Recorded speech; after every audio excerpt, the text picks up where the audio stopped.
Okay, so what we have here is what I've done here is I've taken apart a high pressure fuel pump. This is from a 2010 Equinox with direct injection.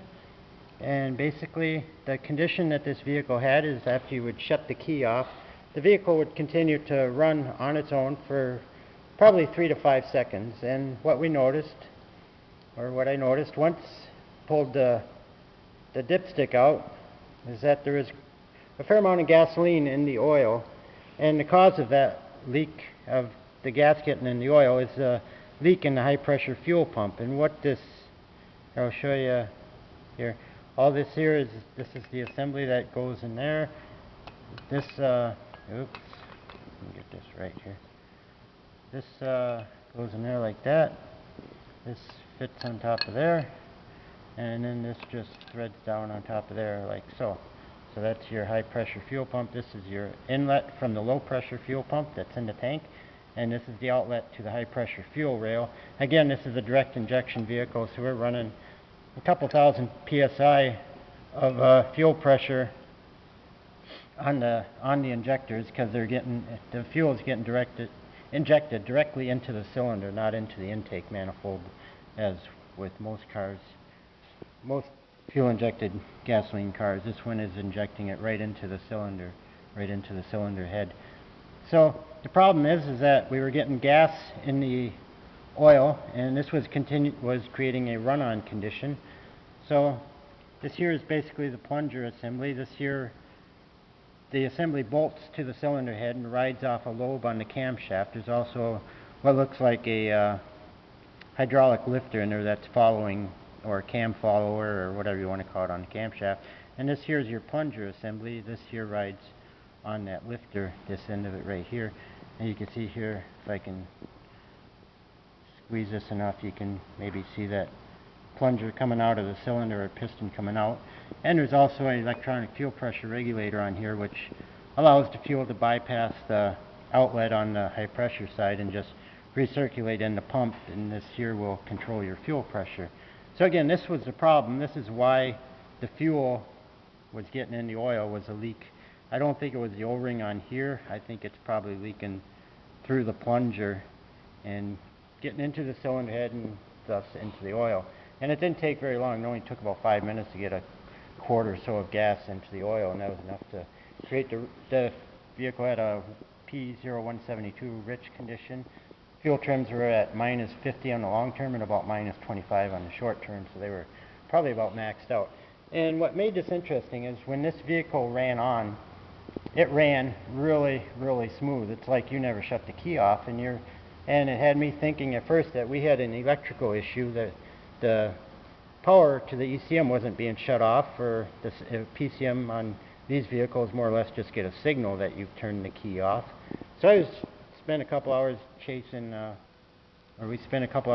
electrical problems, and when we found the fuel in the oil, we decided to go after this instead. And there's really no TSBs out yet on this, but talking to a couple Chevy garages is that they do replace a few of these. And when you replace this, you also get a little piece of high pressure fuel line, because it uses a ball style fitting that goes in there. It's not a flare fitting, it's a ball style. And once you compress that, you'll leave marks in it, so you want to replace your fuel line also. And here we have the scanner data. I don't know how clear it's going to show up. I'll be posting this on ShopKey. Here you can see right here, this is the ignition power. Right here we shut the fuel off. Or I should say we shut the key off right here. And here we follow engine RPM. We can see after we shut the key off, the engine RPM actually increased a little bit. Again, I think what's happening when you shut that key off, you're sending a signal to the PCM to kill the fuel. If you look over here, what this data PID here is, I don't know if you can read that or not, but that's fuel. This is power to the coils. And this is why I believe it continues to run so well. As you can see here, we shut the key off, and yet the ECM, this is crank sensor signal. The ECM isn't dead. You're not really killing the power to the ECM. You're killing ignition power to the ECM, which is more or less just a signal to the ECM that you've shut the key off. What's going on here is after you shut the key off, you shut the fuel off, but there seems to be enough in the fuel vapor from the oil to keep the engine running for this here period of time after the key has been shut off. And as you can see here, this is continued or a cumulative runtime that the PCM is recording. You see once where I got the cursor here, that's where the key is shut off. It stops accumulating time, so it knows it's been shut off.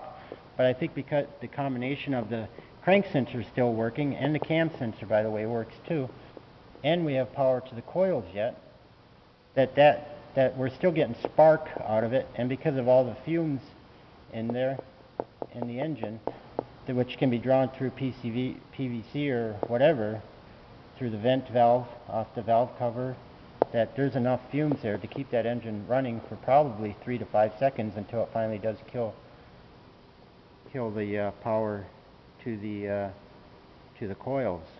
And then once that happens, then it drops off pretty sharply right here. See, if it's running on fumes for a while, it's starting to slow down, and all of a sudden it just cuts out and dies. So I'll go to a screen here where we got after we saved it. Oops, we'll have to close out of this one. Get recent documents here. Oops. And we'll go Equinox fixed, and we'll see what comes up. Here we see it is after we fixed it. Here's the same data PIDs. The key has been shut off. The engine stops. I turned the key on again here because I wanted to save the data. I wanted to take a screenshot or save data. If I turn the key off and leave it off, eventually I won't be able to save the data. You can see when the key is turned off, the cumulative runtime quits. And you can see though that even though the vehicle quits, again, approximately, I don't know if I put my cursor, I didn't really put my cursor in the right spot here, but our ignition on time, if we just compare this here to where our cumulative runtime is and follow that down, we still have a few seconds here where it's just something in the software in that ECM that's keeping that ignition, keeps power to the ignition for a while until, I'm not sure why it's doing that. It's just probably a software glitch that they've programmed into there, where once you shut the key off, you're not killing the power to the coils. But you can see we got rid of the fumes and the oil. We got the new pump. We didn't fix anything electrical, just new oil, a new high pressure fuel pump, and shut the key off up here, and you can see right away our engine is quitting at the same time. Again, I'll be posting these or something similar to these up on ShopKey when I finish out this tip. So again, our problem, if you do experience that, just change out you want to probably do 2 or 3 oil changes after you change the pump, because it does seem like the fumes do stay in there. But we're down now to our fuel trims are running about -10 or so. So I think we'll have the car come back in a week or so and we'll check it again just to make sure everything is normal. So I guess that's about it. Again, 2010 Equinox. Problem is it continues to run on. You'll have a P0172 rich code, I believe it is. And you might even notice that, another note is that we noticed the stability light was on, and what it was a communication code.